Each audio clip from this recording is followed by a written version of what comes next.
Kiters are off again too. And again, a little mix-up. Jean had a shocker. It's deep. As far as I can see through the bodies. Hector's doing well. Through the bodies there.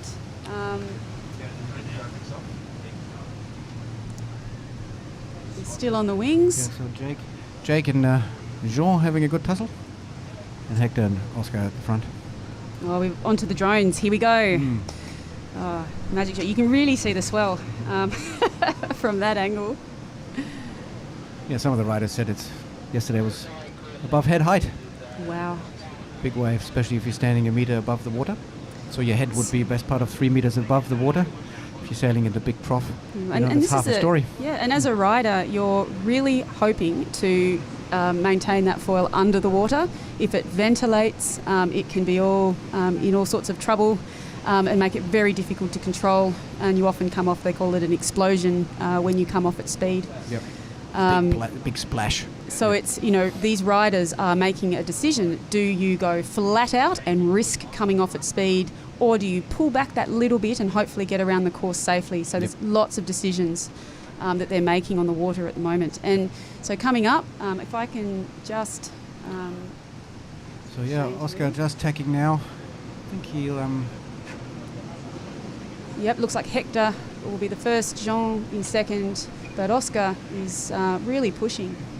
So a very similar scenario here. Oscar has to be careful when the red and the white come back on starboard after the attack, but they've almost hit the ley line from the other side, so I think Oscar might have he'll be clear. Overlaid it a little bit here, so losing a little bit of ground, but going to be interesting. Oh, he's actually ducking in there before Jean. Oh, nice. Very what tricky, a move. Very tricky maneuver, that one. Oh, my goodness. But, we can anticipate, as we've seen before, the ozone. Yeah, look at that. See how so the grunt. You can actually even see the difference in... shape. Exactly. The F1 is much sort of finer cut, ozone deeper in the belly, and that, like a spinnaker, you can imagine downwind, you can, you were saying, like it's got an engine. Without getting too technical, but there's a ratio, they call it the aspect ratio, which is basically the distance from the front edge of the kite to the back edge of the kite, in the middle of it. And then you divide that by the tip-to-tip distance. And the higher that number is, the bladier the kite looks, but the less grunty it is downwind. I'm sure there's a few listeners around the world that say that guy doesn't know what he's talking about. I'm trying to keep it as simple as possible. You're doing a great job. That's low exactly aspect we're talking about. So a low aspect ratio, it often it turns slower, it's gruntier, more stable, and the flightier for the high aspect ratio. It's what you want upwind. Trying to find a comparison from other sports. What a battle though between these two riders, Hector and Jean. So you've got the Australian champion, the African champion going head to head. Oscar coming through in third. Just very exciting riding as they go through the bottom gate. And they've chosen to come out to the same side. So I just got a text from Ryan. A little bit of explicit language there, so I won't repeat it, but it says, looks really cool out here.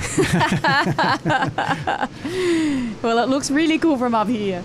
So it's, how exciting. And it must be, from Ryan's perspective, these, Oscar, Jake, Riley, these young guns that he's put so much energy into, to see them, really mixing it in these conditions, it's very exciting. You might have seen a big splash just then. First signs of exhaustion from the teenagers. The pressure on your legs and your quads and your glutes is something to write home about. And this is where that conditioning comes in. You can really see the pressure line there. They've tacked in a pressure line, the two leading riders, three, and it'll be interesting. It looks like they've got a lift. Yeah, looking over your shoulder a lot. Where's the next puff coming from? Don't want to sail into no breeze. Exactly. And Jean really still has the lead from Hector. What's the key to a good regatta? Consistency. You want to rather be second. better than being first and last, first last. Yeah. But it can be fun being inconsistent. You'll have the more interesting regatta, but yeah, to get that really the strong result that you want, you're absolutely right. The consistency is so important. Here, coming in on a swell line, that would have been an exciting ride for the 2 leaders. They actually disappear. The riders completely disappear. You just see the kite in the air. And wow. To be going at these speeds through these waves, it would be something else, and it would be really exciting to get the opinion of the riders after this race. Yep. Look, in perfect unison, down comes the kite. Wow. And lock in and go. Battle. Perfect. Yeah, and just, the precision of laying that top mark. Yep. Really good to see. But you'd expect that at this level. That's Oscar coming through in third. He's doing so well. And Jake is not far behind.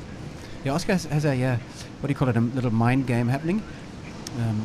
The tube bankers, or the Italian-made foils under the water, that is. Yes. Keep winning things. Oscar decided early to buy a Levitas made in Austria. They used to keep winning things. It's a great winning shot. things. Yeah. So Jake, his younger brother, decided to buy himself a tube banger. Ooh. And he keeps borrowing the thing. Just to get that monkey off his back. At an official championship like a Worlds or an Olympic event, you actually have to choose your foil, and you can't swap. Wow. Unless something breaks, then you have to ask for a relaxation. But yeah, you have to decide on certain gear you want to use and can't really deviate from that, including kites and sizes of such. You can register 4 in certain size brackets, and that's what you have to make work. And the other thing is, for most people who are in the sport, they don't have all that much money to drop on the latest, sort of different foils to trial them. And what's much money there, Lisa? What do those things cost? Whoa, thousands. So, again, when you talk about elite sailing and you look at the money that's involved there, it's very, we're talking on a different scale, but, we're talking people finishing year 12. The people that I used to race with were really going from competition to competition. Yep. They were sponsored and really spending their spare money just on accommodation and airfares, and to be able to compete at this level, you make a big sacrifice. So, if you're not lucky enough to be sponsored, to be getting equipment at cost or for free, then, it can... so kites, what would an F1 cost, a top-end race kite? A 21-meter kite, top of the line, probably $7,000. Well, there you go. So, and that's one kite in your quiver. Yeah. Now, Lisa, as much as I enjoy this, I have to love you and leave you because the wingers are coming in and the kiters are just probably leave me, Kai. That's thanks so much for your insight. No, thank you. It's lovely to have you here, and congratulations on getting a series in. Thanks so much. It's been a wonderful day. And to all the listeners, keep tuned in. Watch this space. More to come.